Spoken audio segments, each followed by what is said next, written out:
Shalom, selamat pagi Bapak Ibu Saudara-saudara yang dikasih oleh Tuhan Yesus Kristus. Firman Tuhan nih dalam Kidung 7 ayat 10 sampai dengan 13 demikian bunyi firman Tuhan. Kepunyaan kekasih aku kepadaku gairahnya tertuju.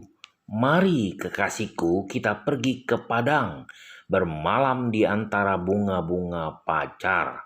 Mari kita pergi pagi-pagi ke kebun anggur dan melihat apakah pohon anggur sudah berkuncup, apakah sudah mekar bunganya, apakah pohon-pohon delima sudah berbunga. Di sanalah aku akan memberikan cintaku kepadamu, semerbak bau buah dudaim. Dekat pintu kita ada pelbagai buah-buah yang lezat, yang telah lama dan yang baru saja dipetik. Itu telah kusimpan bagimu kekasihku. Saudara dikasih oleh Tuhan Yesus Kristus, kalau kita mempunyai pacar dan istri, itu biasanya kita tidak bisa lagi diganggu sebab kita mempunyai hubungan yang spesial antara pacar kita atau dengan istri kita, antara mereka yang harus dihargai dan tidak boleh diganggu. Saudara, gembala atau pendeta atau orang-orang yang melayani Tuhan itu seringkali menyapa umat Tuhan, seringkali menyapa orang yang percaya kepada Kristus itu sebagai kekasih Tuhan. Saudara-saudara dikasih oleh Tuhan kita Yesus Kristus, demikian dinyatakan sebagai kekasih Tuhan. Itu berarti hubungan yang seharusnya tergambar dari adanya kasih dari Tuhan terhadap umatnya dan kasih dari umat kepada Tuhan yang saling mengasihi. Itu sebabnya dipanggil sebagai kekasih Tuhan. Manusia biasanya mengutamakan kekasihnya dengan tidak peduli kepada keadaannya sendiri. Seperti sepenat apapun dia setelah bekerja, akan disempatkannya untuk berbagi waktu dengan kekasihnya.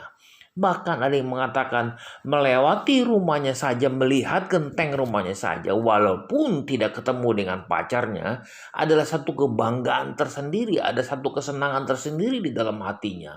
Demikian juga begitu rindunya sang kekasih. Saudara, penulis kitab Kidung Agung menempatkan dirinya sebagai sasaran kasih dari kekasihnya. Sudahkah dia menjadi orang yang membalas cinta itu? Ataukah dia membiarkan hubungan mereka cinta bertepuk sebelah tangan ketika kekasih memanggil, akan datangkah orang yang dikasihinya?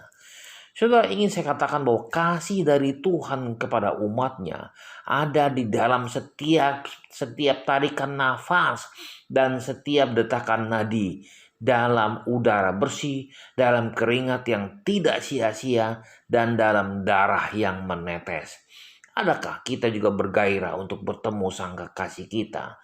Adakah kita juga mempunyai gairah seperti Kristus, mempunyai kasih di dalam setiap tarikan nafas, di dalam setiap detakan nadi, di dalam setiap udara bersih, bahkan di dalam keringat yang tidak sia-sia, di dalam darah yang menetes? Adakah gairah kita untuk bertemu sang kekasih? Saudara, tetapi Tuhan adalah setia. Ia akan menguatkan hatimu dan memelihara kamu terhadap yang jahat. Demikian kata 2 Tesalonika 3 ayat yang ketiga. Selamat pagi, selamat berkarya dan Tuhan berkati.